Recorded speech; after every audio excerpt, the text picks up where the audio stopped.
So we have our optimality condition here. It's an interesting thing to think about it, just taking some derivatives.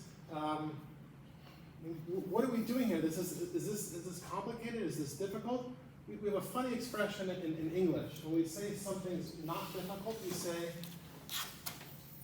it ain't rocket science. Because rocket science is difficult, and what we're doing, right, it's not difficult, it ain't rocket science. Well, guess what? This is rocket science.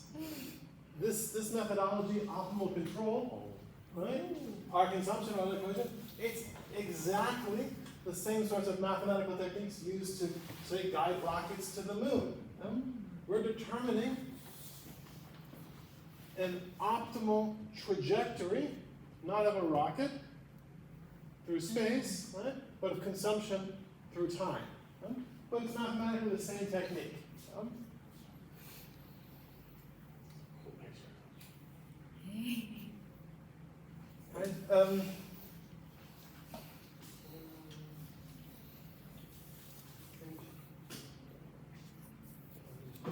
One thing, it makes sense to.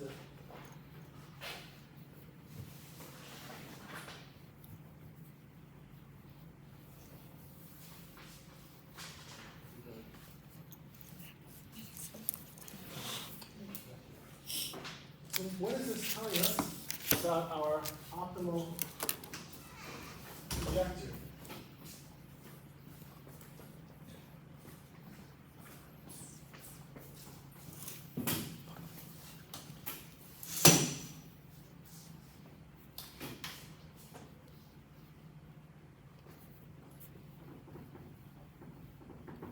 This next step is what makes you then master's students. So, right, my hint to every economics student, also for the bachelor students, start off just, if you don't know what to do, take derivatives. Now as a master's student, all right, take derivatives and then interpret the derivatives. Now,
so the two easiest ways or most straightforward ways to interpret this equation are the marginal rates. And you can do this with many equations, with the rate of substitution, that's our preference space, and then rate of transformation, that's the technology base. We have a savings technology that gives us this rate of transformation. We have our preferences that give us this rate of substitution. For me, it's more natural to do marginal cost, marginal benefit interpretation. We have the cost of savings, the cost of investment, and the benefit of savings here. So let's just go through this.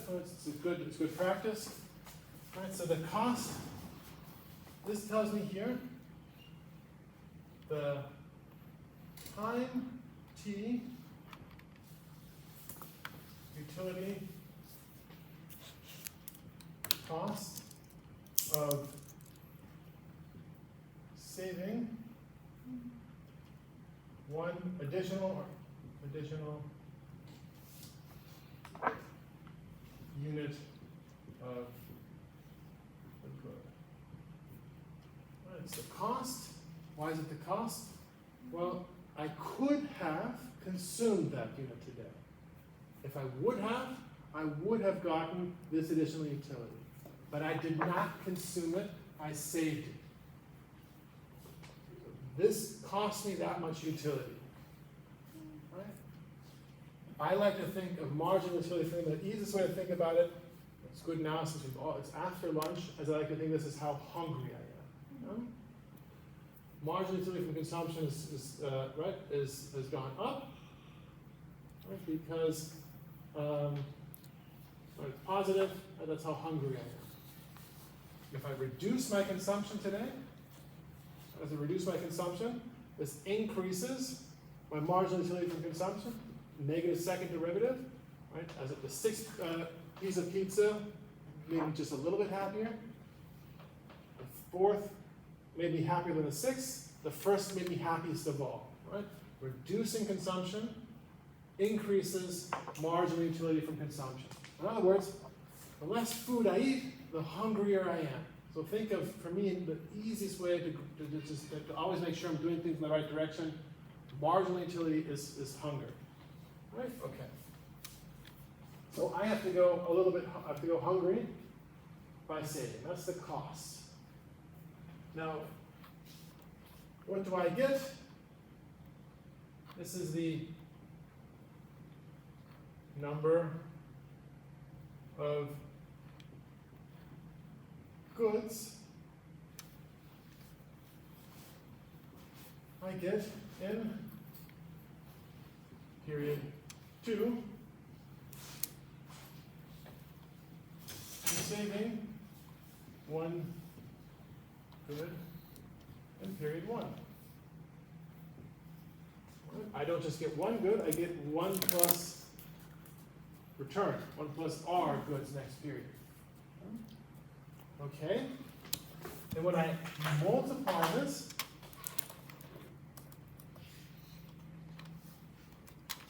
with the marginal utility, this gives me the time t plus 1 utility value of these additional goods in period 2 to me. We don't want to compare apples with oranges or apples to pears if you're German. So we want to multiply this with beta to get the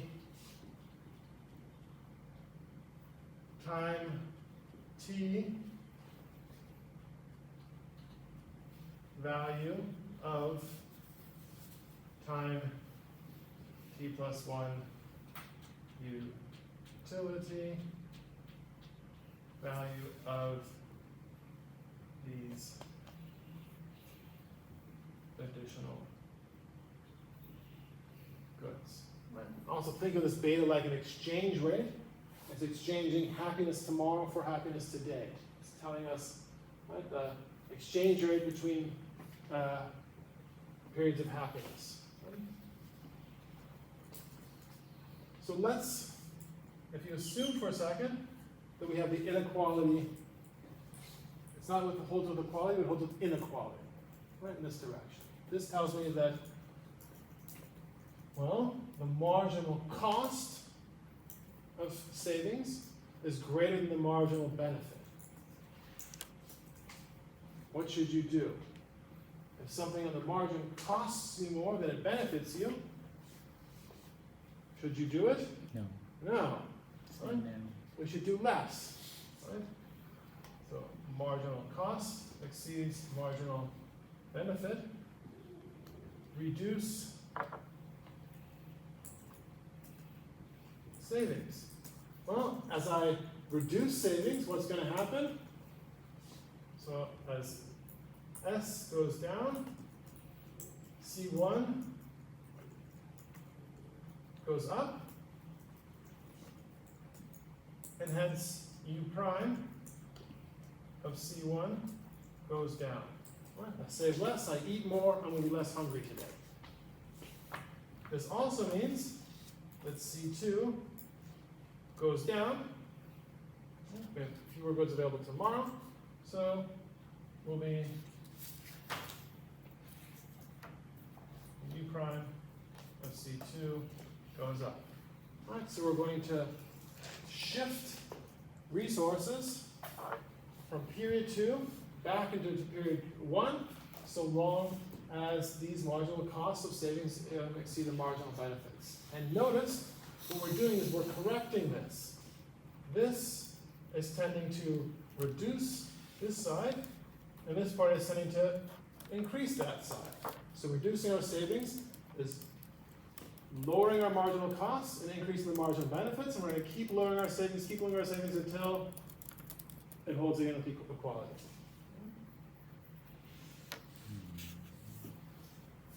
And the other way around, if the inequality goes the other way around.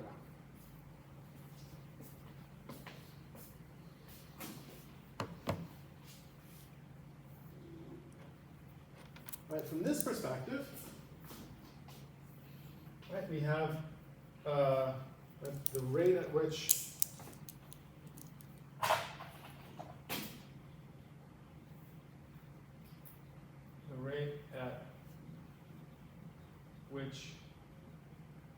it is technically possible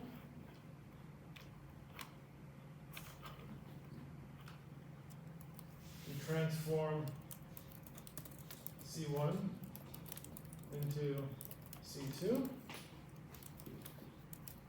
and this is the rate at which we would like C1 to be able to be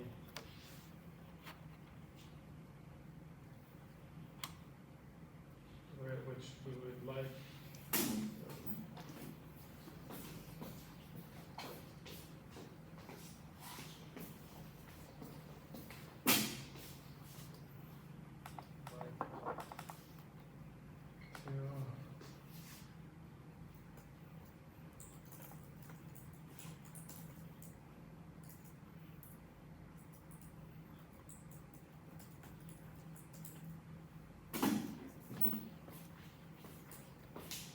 So you can think of it sort of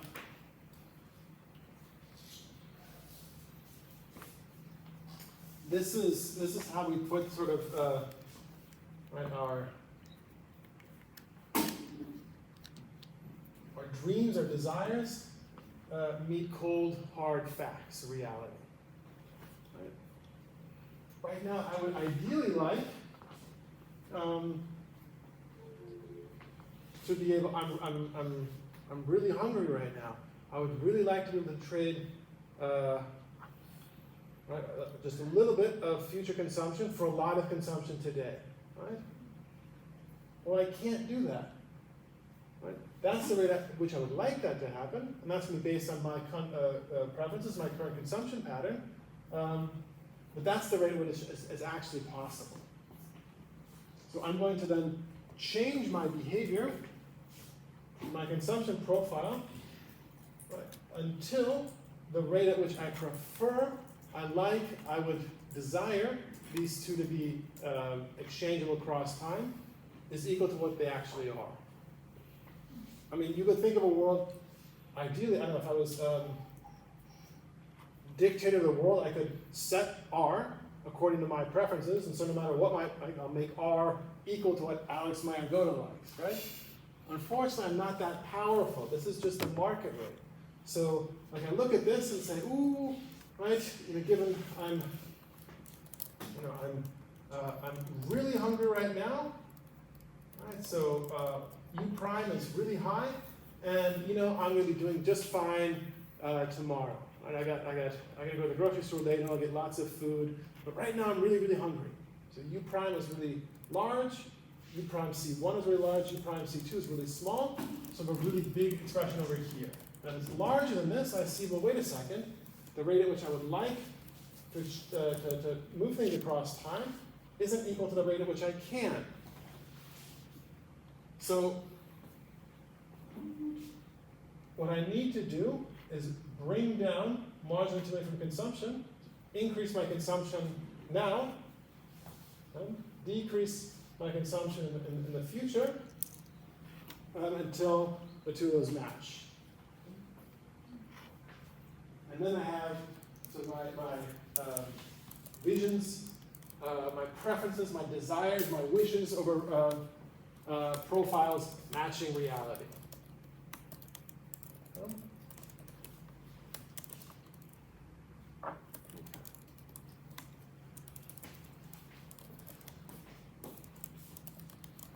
So now let's work through a couple of comparative static exercises. Let's change some things. All right, let's see what happens. So how about we change our income today, and then we change our income tomorrow.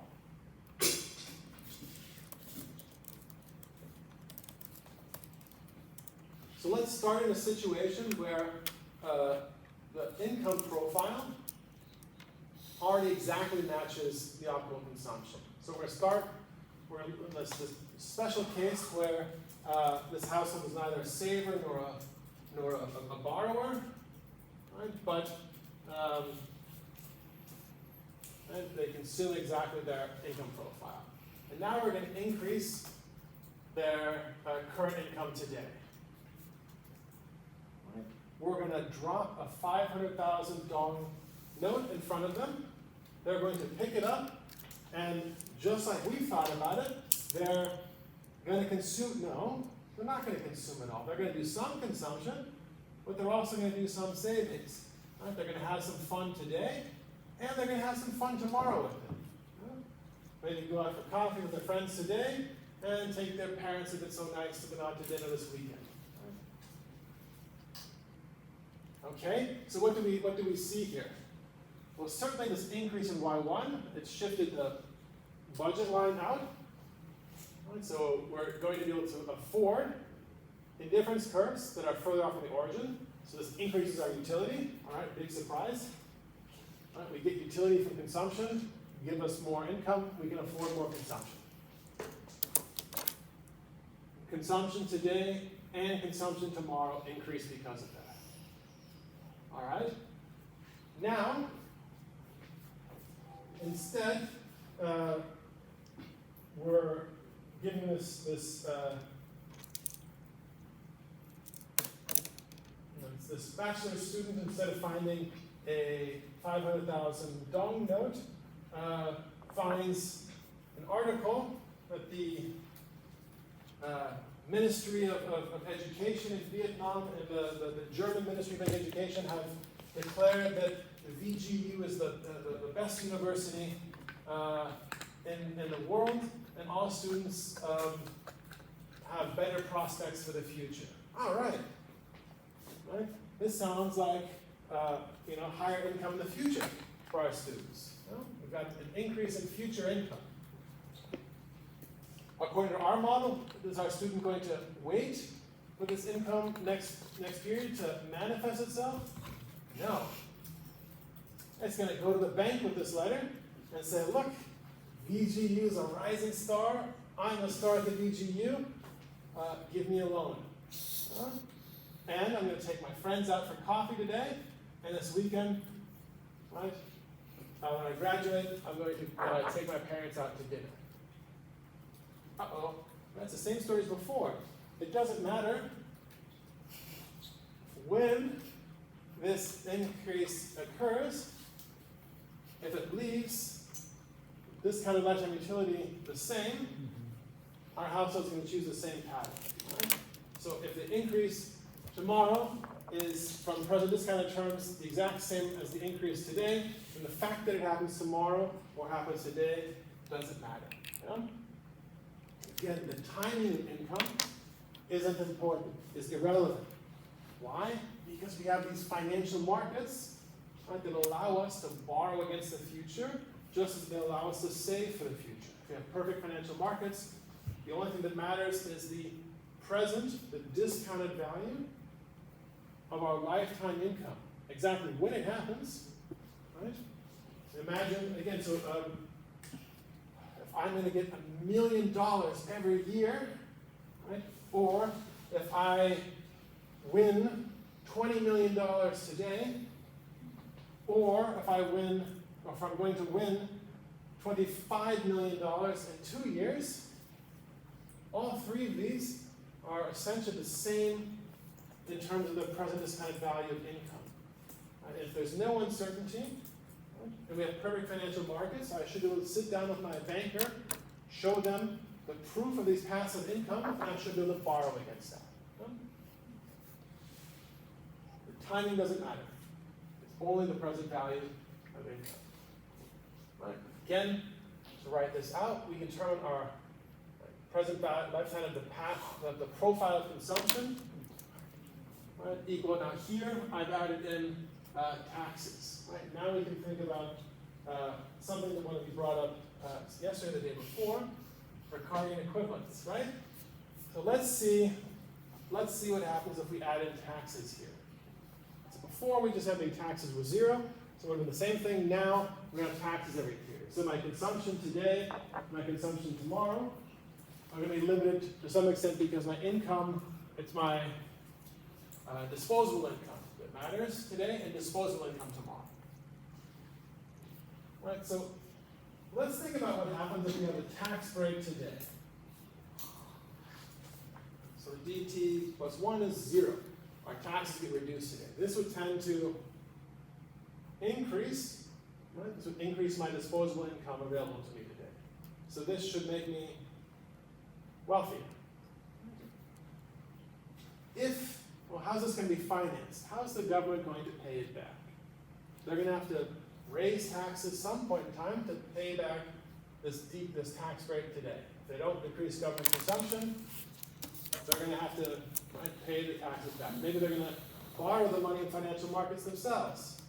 Well, then I'll have to pay them back when this loan matures. So maybe they're going to borrow money for 10 years. Okay, then in 10 years they're going to have to raise taxes. Whenever, at some point in time, if the government gives us a tax break without lowering its expenditures, this is a deficit that we're going to have to pay back. So let's say this tax hike, the tax increase, happens in period t plus 2, and it's going to be exactly equal. It's going to pay back the tax break that we have today, plus they finance this through debt, through borrowing. So we're going to have to pay back not only the tax break they gave us, but also the interest that the government accrues from debt financing this tax break. So what does that mean? Well, that means we have an increase in our outcome by this amount, but then we have a decrease in Y2, or the exact other sum amounts, we end up at the exact same spot we started at. The present discounted value of income is unchanged. All the government has done is it has increased our disposable income today, but decreased our disposable income tomorrow while leaving present value of income, lifetime income unchanged. And we've already convinced ourselves that the timing of income doesn't matter, so the government is simply imposing a different timing of income on us. Financial markets are perfect, then all right, fine. The government says more income today, but I didn't want more income today. Right? I want to save. Well, okay, I'll just take the tax break that the government gives me, and I'll save it, invest it, earn 1 plus R, and when the government comes back tomorrow and needs the taxes to be paid back, that's exactly what I saved for. I'll give them a savings. It's not changed my decision at all. Right? So, in essence, the household just takes the tax break and saves it so that it has the money to pay the future tax hike in the future. Nothing else has changed.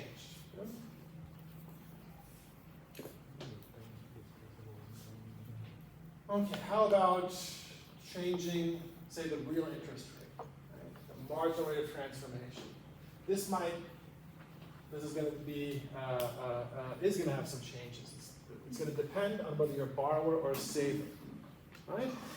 If you want to save and interest rates go up, that's a good thing, right? You get more for your savings. If you need to borrow, if you want to borrow, and interest rates go up, it's a bad thing. This made borrowing more expensive. Right, so now, your consumption profile relative to your income profile is going to matter when we change interest rates. All right, so let's start with this picture here, and these are savers. How can you tell if this is a saver?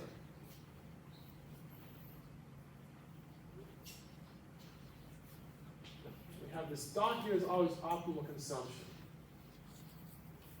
or the consumption profile that they choose. Right?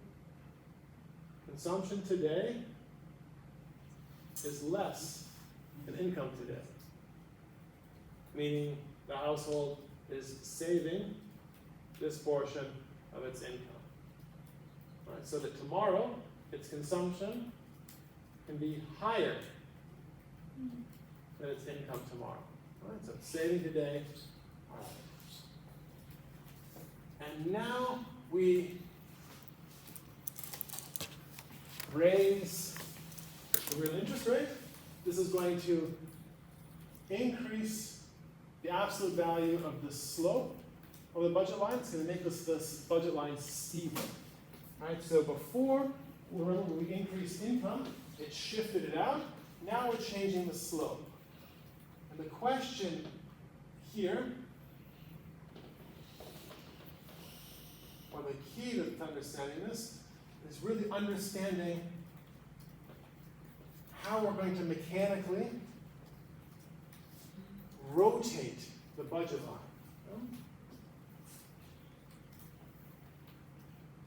So the first thing that we can think about is when is the real interest rate irrelevant for our household? When do they not care about what the real interest rate is? How about if their optimal consumption is equal to their income profile? Right? If our optimal consumption is at this point, then it doesn't matter. Right? For small infinitesimal change, right? We're not saving, we're not borrowing. Right? Y1, C1 is equal to Y1.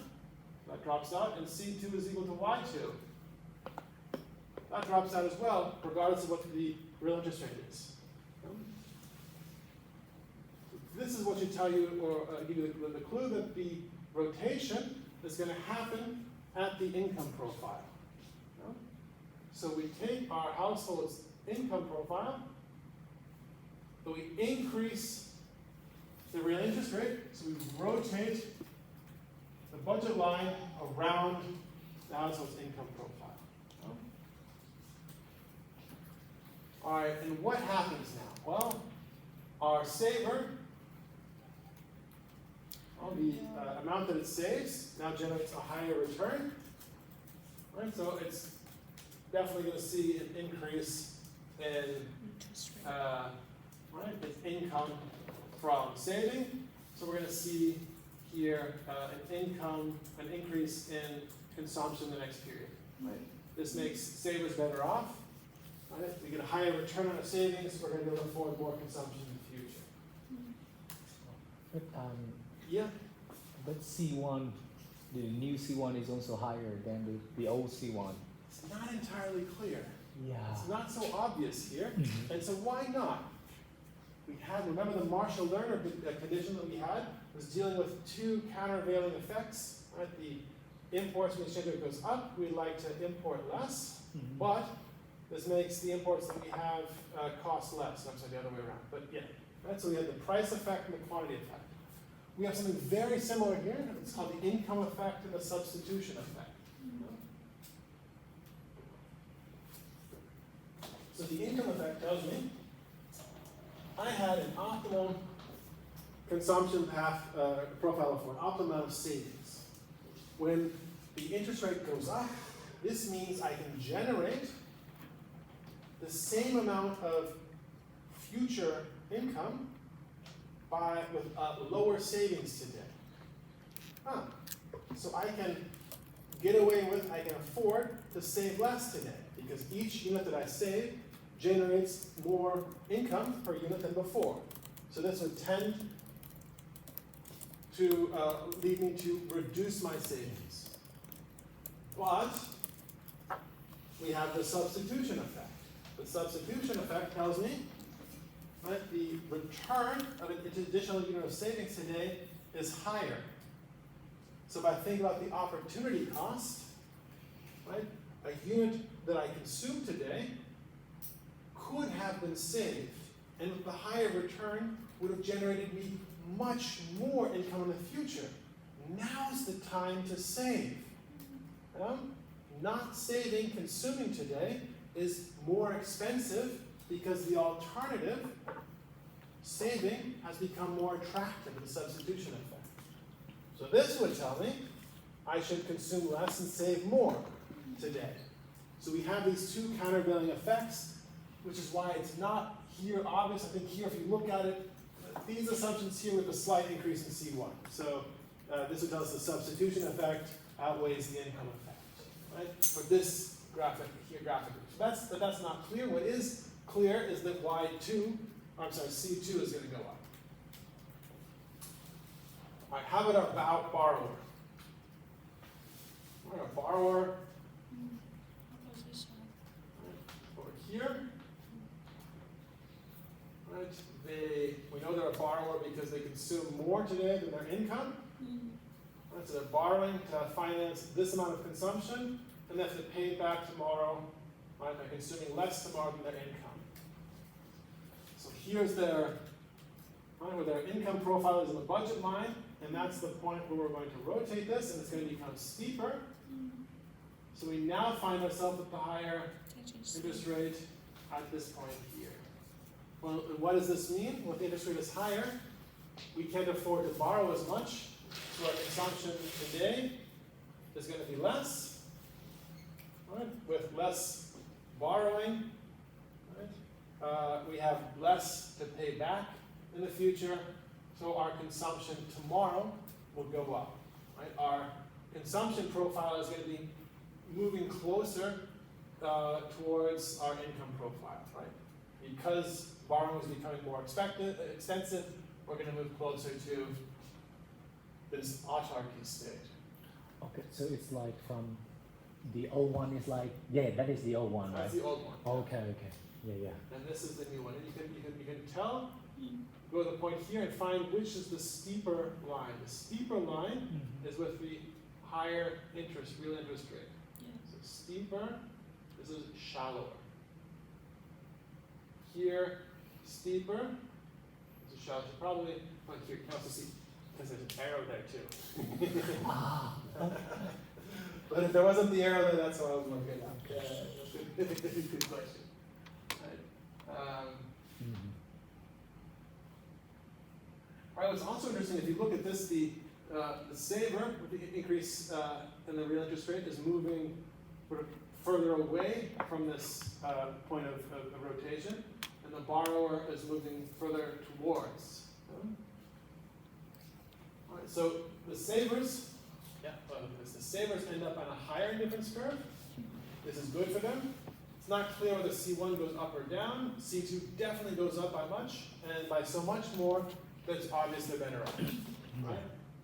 We're a saver, we're generating income from saving, and now our income generated from saving generates even more income. We're better off. Our borrower, right? This is the cost of financing. It shows now the cost of financing is consumption, so the cost has gone up. So we're not going to be able to finance as much. We end up here being able to finance less. essentially, so we have a lower utility level or on an indifference curve closer to the origin. Right, so savers benefit, higher indifference curve. We end up, right, so it's unclear whether they consume more or less because we have the substitution effect and income effects going in opposite directions. Right, so that's exactly your question. Borrowers are hurt, or on a lower indifference curve. They certainly consume less today. Remember, their consumption today was partially financed by borrowing. Borrowing has become more expensive. There's no countervailing effect. They're only going to be able to afford less additional consumption today. The substitution effect and the income effect work in the same direction. An additional unit of borrowing costs more, so now it's not a good time to borrow. Right? We're going to try to borrow less, and the borrowing that we do itself costs more. Right? So the cost of the units that we do, so not just the margin, but the cost of the units costs more. Both of these are working in the same direction. We're going to be reducing our consumption, reducing our borrowing. Reducing our consumption period one, reducing our borrowing. Professor, so because we haven't had the number yet and we don't know about the utility functions yet, so we cannot say anything about like the total utility after the change in the interest rate, right? Because it's more like Total utility of the household, or the household, like you see one. That's the cool thing with the indifference curve. Mm-hmm. Remember, the indifference curve is already mapping whether we're better off or not. Right? These are combinations of C1 and C2 that give us the same utility. So if we're on a higher indifference curve, we know that we have a higher level of utility, right? Okay. Right? Because we can hold C1 constant, and this utility curve gives you the same amount of C1, but more C2, positive first derivative. So a higher indifference curve means we're better off. So we can see graphically, and pick right off of this, that our saver is better off. They've moved to a higher indifference curve. And our borrower is worse off. They've moved to a lower indifference curve. Yeah? All right, so credit constraints. Some households, yeah. So why the different curve stick? I'm sorry, though. I mean, why the different curve stick upward? Because the income increase on. Why are they on a lower curve, or? I mean, why the curve stick? Move up. I think what she asks is like, why are there like many in different curves? But it doesn't shift like they just like different curves because that is the Income increase on. no. Yeah, we have. It's just our entire.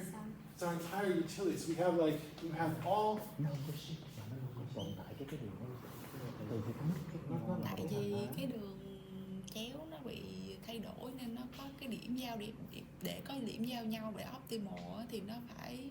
Nhưng mà nên hỏi là tại sao lại có nhiều cái? Tại sao lại có nhiều cái mà tin tưởng là nó shift? Ở trên là nó nhiều, tại vì nó có nhiều income hơn cái ở dưới không? Không phải, cái đó nó thuộc về nói sao ta? Nó chỉ có một cái thôi. Một cái thôi là sao? Ý là nó chỉ có một cái, còn cái với là nó đang shift ở đây thì cái hình nó sẽ bị giống như vậy thôi. Ý là đang nói làm sao mà có nhiều cái đường tròn, đường cong dưới utility, đường cong á. Nó có trong cái function của cái thằng utility á, nó có cái ratio á, thì ý là theo cái đó thì nó sẽ có tùy thuộc vô mình mỗi giống như là một cái đường tròn mà mình làm cho nó sao thôi để thầy giải thích đi. So first imagine you can have 5 different levels of consumption. Right? I mean, maybe, I don't know.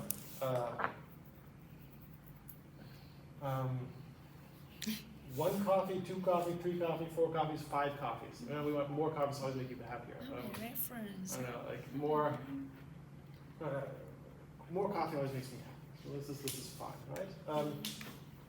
And so we can think of, my best, I would like those. Maybe right? You know, if you tell me you can have 4 coffees tomorrow and 5 coffees today, or 5 coffees tomorrow and 4 coffees today. No, okay, either one.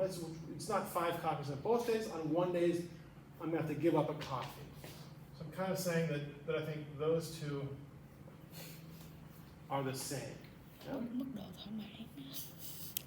Theo giống cái Right? But I'd rather have 5 coffees on both days. Right? So I prefer this over, but I'm indifferent between those two. Today 4 and tomorrow 5, or the other way around. Right? Or we could say, how about 3 today, or 5 today and 3 tomorrow, or 5 tomorrow and 3 today. Right? Okay, that's good. I would prefer to have 4 on both days, right? Between one of these extremes. So I'm already kind of like, I'm getting like a ranking here maybe, like, so I'm doing the boxes here.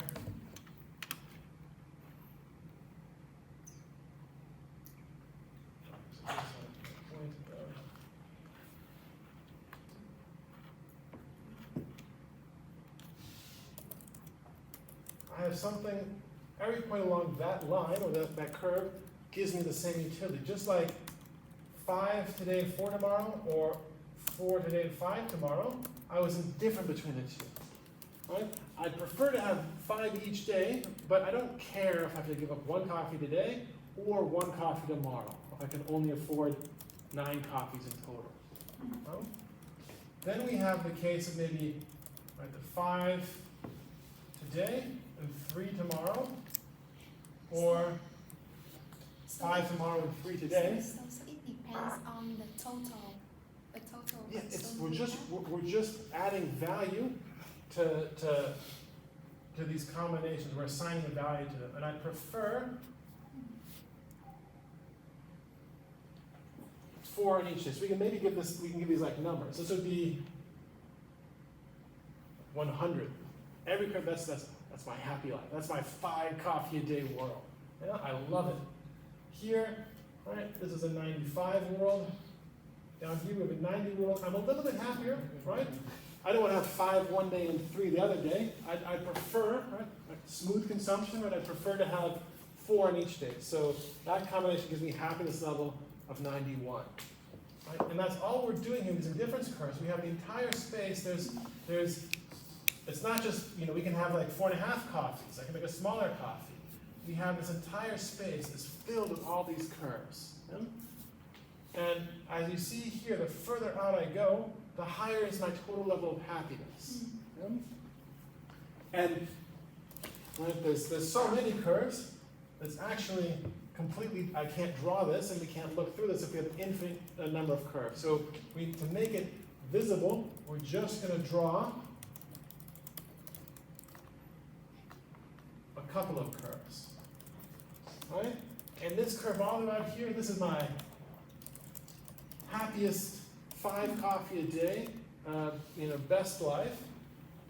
Down here, this is kind of rough. This is like, 1 coffee in one day and 2 on the other day. This is my, I don't know, almost no coffee, sad life. And so, here, there are actually, right, an infinite number of curves that are parallel in here, just like we have there. Right? And all we're trying to do is to be able to evaluate, to assign a value to compare 2 different points here. We want to know, are we on a higher or a lower indifference curve? Because if a point is on the higher indifference curve, we know that this makes us happier, that we would like this. Okay? We would prefer to be here than here. We prefer to be here than here. We prefer to be here than here. Right? We want to be on a curve that's further out from the origin. Okay, and if we start, let's see from the Savers. From the Savers point here, we just start, let's just put our optimum here. It has to be here somewhere to the left of y1 because we're saving. And it has to have roughly this concave shape because of our, right, our convex shape because of our concave utility function. Right? So it has to look like this bowl or this sidewalk dish. And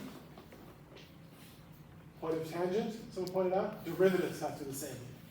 So that's all we have here. What we then notice is that by rotating the budget line up here, we started off over here, right, in a savers world, and if you just look at this new budget line, the choice that we made before is now on the interior of our budget set. If we stay here, we're throwing money away. Oh, our old choice would associate us with throwing money away, which means we can either consume more today or consume more tomorrow than we did before. Somehow we can definitely move up, away from a budget or a difference curve to a higher level of happiness. The world has changed such that our old decisions would now leave us with leftover money lying around. I wish that would happen to me, right? That's fantastic. You know, wake up one day and, oh wow, there's money lying here everywhere. I guess I'm gonna have to go out and consume more, right? That's how we know that our saver is better off. Our borrower, how do we know that our borrower is worse off? They're to the right of this point of rotation. Yeah?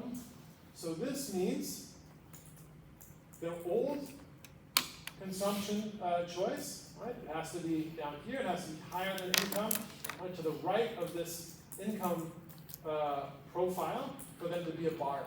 And now, when this budget line becomes steeper, it rotates here, it moves inward. Our old consumption profile is outside the budget constraint. We can't afford to live the way that we used to. It's not that I have extra money lying around, I can't even afford the lifestyle I had before. I have to reduce something. Oh no, I have to give up some coffee today or some coffee tomorrow. Exactly how that plays out, we did that in detail, is a different question, but we know for certain less coffee for Alex means Alex is less happy. Okay? We're moving, right? Our old consumption locus is outside of our budget set now. We can't afford it. Accept? Yeah, is that helpful? I hope so.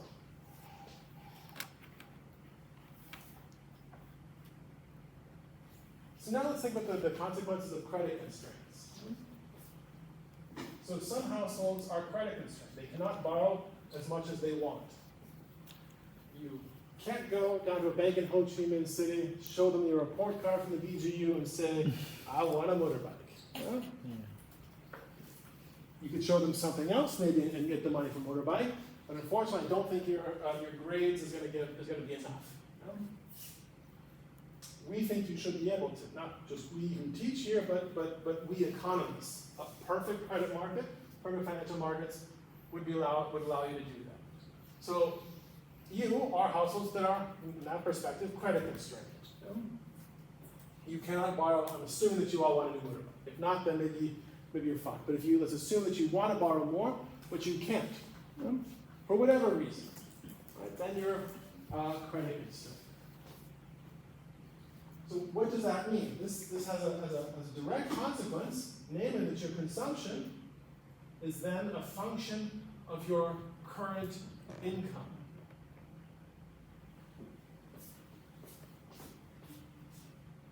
If we could borrow against our future income, we would choose this point down here. We're credit constrained. We cannot borrow. We can only be along the budget line here. We can always save. The bank will always take our money. Yeah? That's never the problem. I've never had a bank say, no, please don't give me your money. That's not the problem. You can always be a saver. The problem is when you ask the bank for money. Yeah? That's where you can be credit constrained. So our household would like to consume more than its current income. It would like to borrow against its future income and choose this consumption path, but it's credit constrained. It can't get a loan, the bank won't lend it credit even though it has a high future income, right? VGU, master's students, good grades, right? You're definitely going to Y2. The bank's just not going to loan you the money. So you're stuck. You cannot consume this optimal level of consumption. The best you can do is to consume your current income, your income profile. Think back to our aggregate consumption function. Consumption is a positive function of disposable income, current income. That's exactly what this household would be. Every period, it consumes its income, or a fraction of its income, right? But its current income determines its consumption behavior. So now, under perfect financial markets, the timing of income didn't matter. Now it does. If this household has a lower income in the future and a higher income today, well, it could get closer to optimal consumption. Right? Anything that would increase its current income, perhaps lowering its future income, would get it closer to what it would optimally choose. Wait a second. Is there something the government can do about this?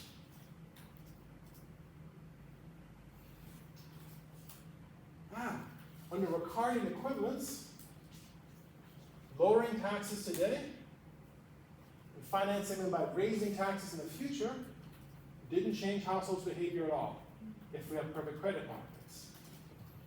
If we have credit constraints, this is essentially the government giving us an option to borrow. The government is giving us a tax break today. Here, go buy your motor scooter. Go buy your motorbike. You can pay me back tomorrow when I raise taxes. So now we have a case where Ricardian equivalence won't hold because the financial markets are not perfect. In essence here, this tax profile of the government substitutes for this missing or this imperfect financial market that we have because of a credit constraint. Right? So remember, so Y1 plus T1, we could now afford our disposable income would be here. Now tomorrow then we have Y2 minus T1 over 1 plus R. We have to pay the taxes back, so our income is going to be lower tomorrow.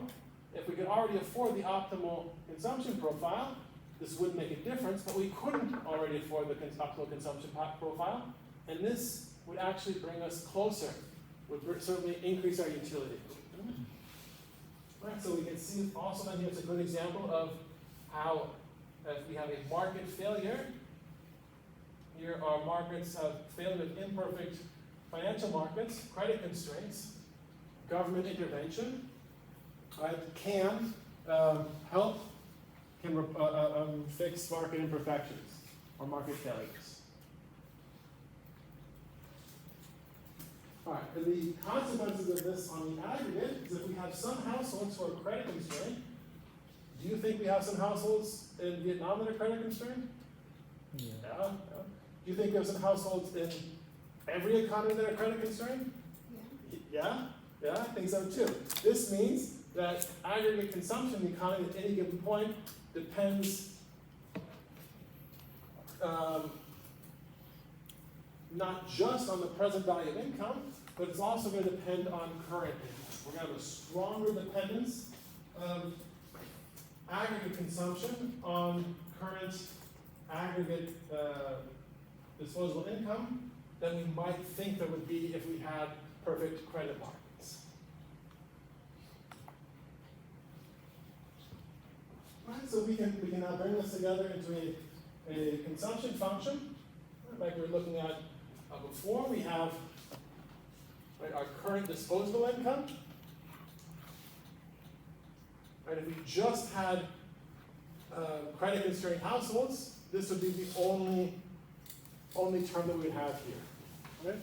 Households can't access credit markets; they can only consume their current income. So C would be equal to YD, or a function of YD.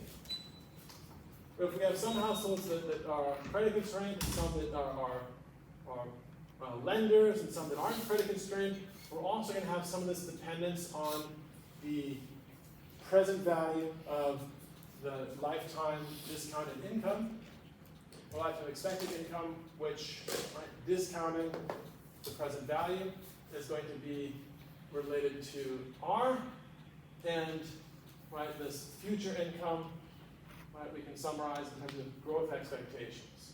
We might have some, maybe this is financial wealth. Yeah? All right. We have,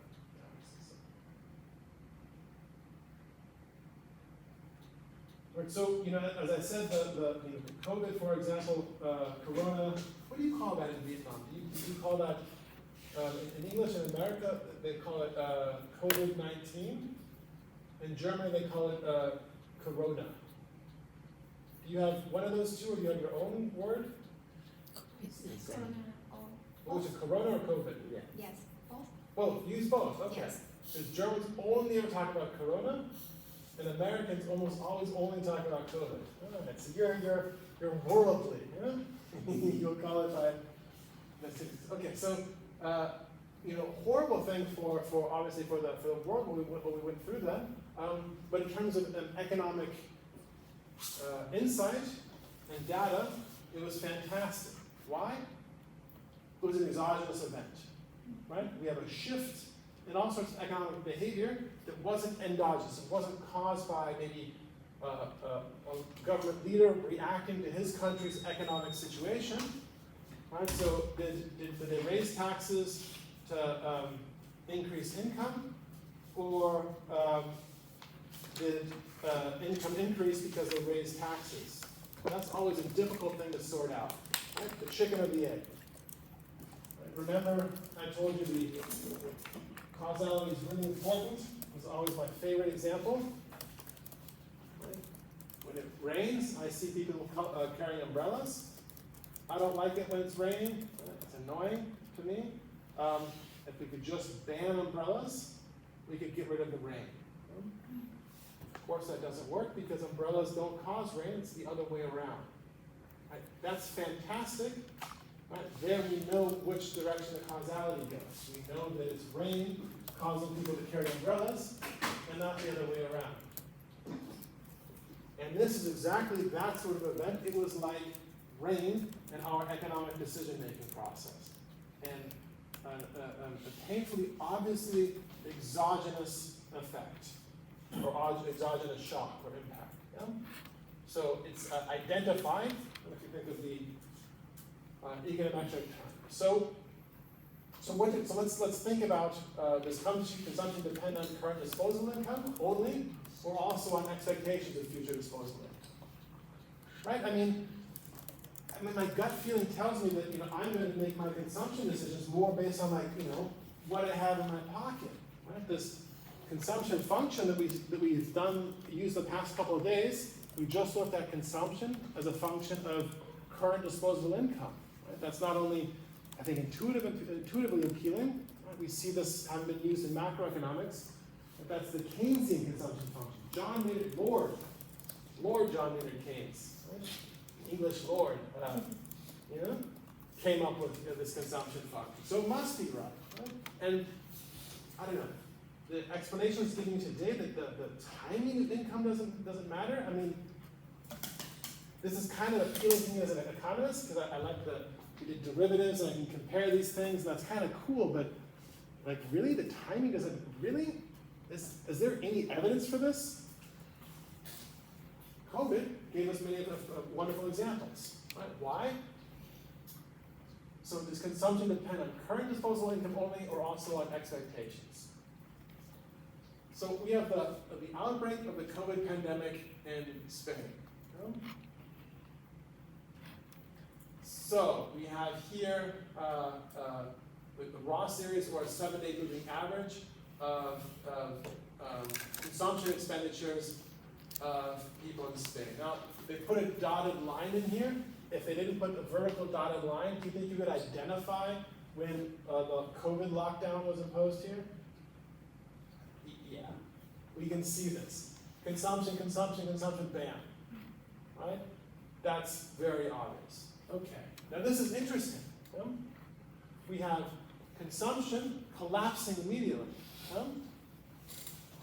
But disposable income changed, especially in country in Spain, only at most slightly.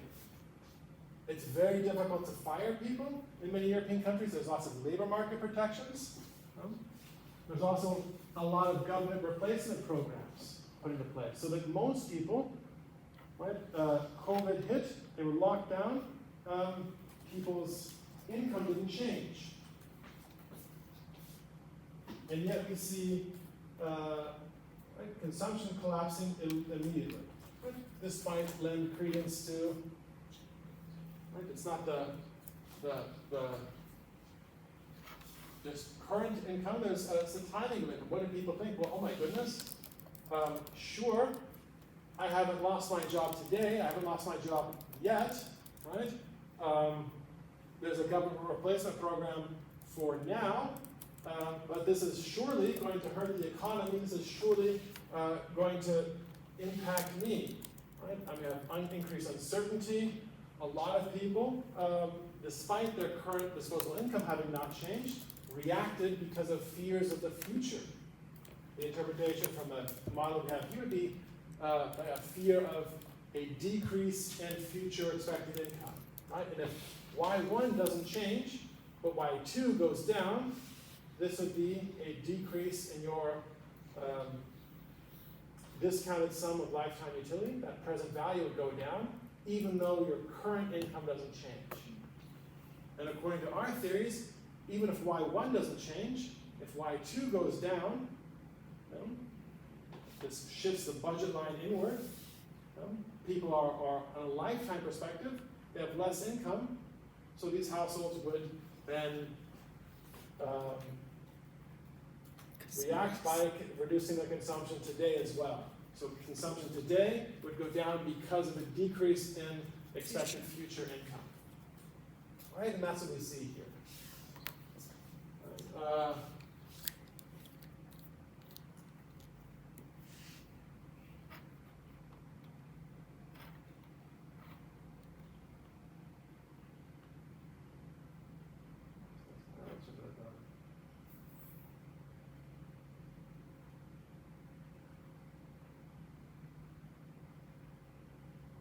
Right, and there's some, there's lots of here negative, mixed and pessimistic expectations about the economic recovery after COVID-19.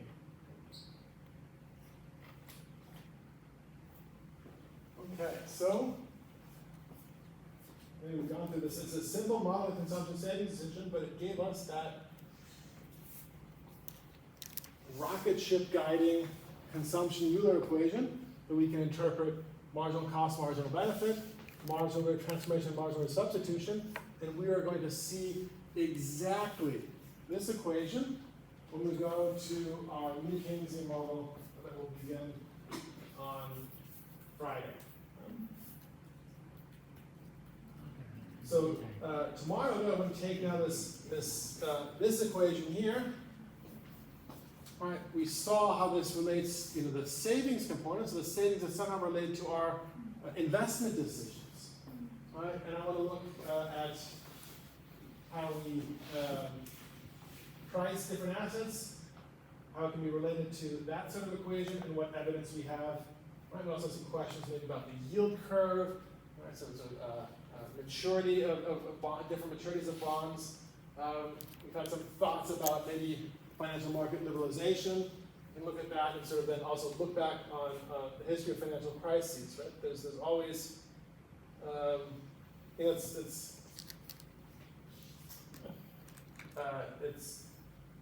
it's funny because it seems like every time there's a something new happening, it's always this time is completely different. It's always this no, we've never seen this before. Right? We had in the 1990s in America, there was around the world, there's the internet revolution. Internet came into people's houses, people had computers, and we had what was called the dot-com bubble. So people in America went crazy, and if you're, no matter what your business was called, if you added a .com to the name of your company, you sell your stock and it just shot up like crazy. And so this is, people were irrationally excited about .coms. Right? But people kept saying, no, this time is different. This is a revolution. Internet, right? You have no idea, the world's never going to be the same. It was a bubble and it popped and it crashed. 10 years later, housing, American houses, right? You don't understand. We were holding ourselves back with these financial market regulations. Now we've got liberal financial market regulations on giving mortgages. The growth, unprecedented growth in housing prices is going to be sustained also by foreign investment. This time is different. This isn't an asset bubble. And then 2008, housing prices crashed. Right? And we had the financial crisis. Then COVID, okay, we can't blame this on anyone, perhaps, right? But it was then also called then the Corona or COVID crisis. How do you know? They used to call them recessions, right? We had a boom and a recession, business cycle recession. Now it's every time it's a crisis. It's a crisis. You know? Maybe there is actually some regularity in the way these things operate, the way people get excited and then crash. Or also maybe in the COVID, it was the opposite of a bubble going up. People panicked. I don't know if you think back to the beginning of the COVID crisis, and at first, in Germany it was like, this is something happening far away, over in Wuhan and in China, and then something like it was around, and then it was in the United States. People were in Italy. There was like this Bergamo. There was we saw the news, ambulances, just and in America, and all of a sudden, I've seen lots of movies, you've seen lots of movies, right? And that mind starts working, and we start, it's the end of the world is coming, right? So we have this, maybe it wasn't a bubble that went up, maybe it was a bubble that went down. And of course, it was a dramatic, once in a lifetime, hopefully horrible situation. But now, a couple years later, in terms of the economy, this wasn't the disaster that I was afraid it was going to be. I thought it was going to be the end of I don't know, industrialization or something, but that didn't happen. All right, so these are the things we're going to look at tomorrow. So we're done a little bit early today. So how about that? Then I'll see you tomorrow. Okay? Okay, thank you. Cái hồi nãy em nói là cái đường nó cái slot thì nó có cái nhiều khớp đúng không? Thì cùng slot nhưng mà Cùng slot là sao? Lúc nào nó cũng có nhiều đường, nó không quan trọng cái đường kia. không, tức là nếu mà ví dụ cái interest rate mà nó tăng lên á, thì nó sẽ dốc hơn. Thì nó sẽ dốc hơn. Thì nó cái đường của interest rate thôi, đó là cái đường của cái 1 cộng R. Không, ý em là cái slope là cái mà mình ao hàm lên á, nó ra ngay cái điểm mà nó optimize á, thì nó sẽ ra cái slope đó. Nhưng mà câu hỏi của em là tại sao nó không ở tức là cùng cái slope đó thì nó sẽ có nhiều đường, thì cái đường nó dẫn lên. Cái slope đó là cùng một cái đường ngang, nó có nhiều đường cong, ý em hỏi là vậy hay sao? Không phải câu hỏi của em là vậy. Không, tức là tại sao nó không ở cái đường ở trên mà lại ở dưới, thì có phải là khi mà y nó tăng lên, cái income tăng lên thì nó sẽ là cái khớp ở trên không? Tại vì y nó phải tăng lên thì cái consumer tổng nó mới tăng lên chứ. Đúng chung là nếu mà y tăng thì nhưng mà trong cái trường hợp hồi nãy là có cái bài nó chỉ là có cái bài trước đó 1-2 bài đầu tiên là y 1 tăng y 2 tăng thì đúng là mình sẽ dễ đi lên được cái next tiêu.